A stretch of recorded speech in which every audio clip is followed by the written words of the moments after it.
পৃথিবীর সবচেয়ে সস্তা জিনিস হলো পরামর্শ। যদি আপনি একজনের কাছে পরামর্শ চান, আপনারা 10 জনে দিয়া দিব। অপমান হইতাছে প্লাস্টিকের কাগজের মতো, মাটির তলে থাকলেও তা পচন ধরে না। আর পৃথিবীর সবচেয়ে দামি জিনিস হলো মানুষের কাছে সাহায্য চাওয়া। 50 জনের কাছে সাহায্য চাইলে 2 জনে করে কিনা তা অসম্ভব। মানুষের উপহাস করার মানুষ পাইবেন, কিন্তু সাহায্য করার মানুষ পাইবেন না। এটা হলো আমাদের বর্তমানে মানুষ সমাজের একটা প্রথা। মানুষকে নিন্দা করতে পারবো, মানুষকে ভালোবাসতে পারবো না।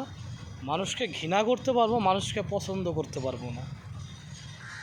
মানুষের কথা সমালোচনা করতে পারবো, কিন্তু মানুষের উপকার করতে পারবো না। সেটাই তো মানুষের চরিত্র। যদি আমার কথাগুলি ভালো লাগে, অবশ্যই আমার চ্যানেলটাকে সাবস্ক্রাইব করবেন। আর ফেসবুক চ্যানেলটার আপনারা লাইক শেয়ার কমেন্ট করবেন। সবাই ভালো থাকবেন।